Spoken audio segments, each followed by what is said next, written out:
Magandang umaga po. Narito po ang mga tampok na balitang sports sa araw na ito.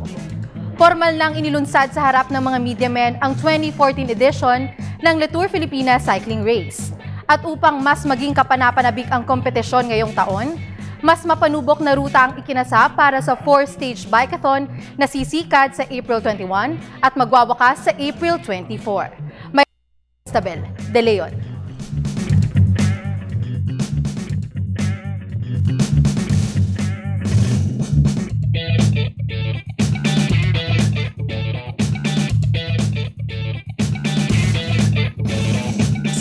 Na kinikilala ng international governing body na UCI.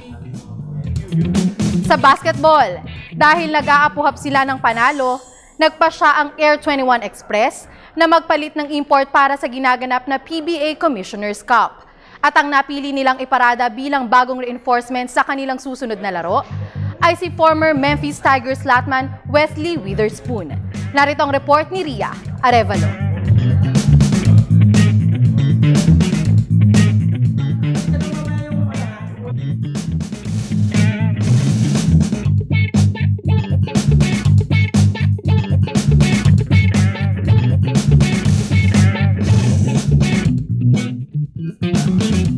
Si current import Herb Lamisana, kaya't nagdesisyon sila na maghanap ng bagong reinforcement.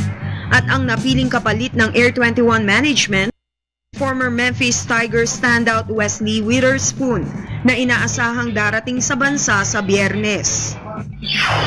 Right now, quality of imports are really, a notch higher. So, in order for us to compete, probably we need to upgrade also. Samantala, nilinaw naman ng agent ni Lamisana na si Cheryl Reyes na mutual agreement ang nangyaring paghihiwalay ng landas ng Express at ng kanyang alaga.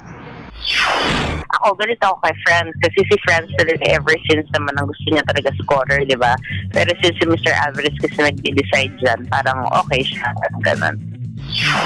Sa darating na linggo ay makakatapat ng Air 21 na Meralco Bolts at dito ay inaasahang ilalabas ni Witherspoon ang kanyang angking galing sa hardcourt.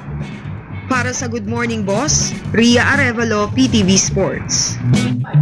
Samantala, formal nang inilunsad sa harap ng mga media men ang 2014 edition ng Le Tour Filipinas Cycling Race. At upang mas maging kapanapanabik ang kompetisyon ngayong taon, mas mapanubok na ruta ang ikinasa para sa 4-stage bikeathon sikad sa April 21 at magwawakas sa April 24. May report si Cristabel De Leon.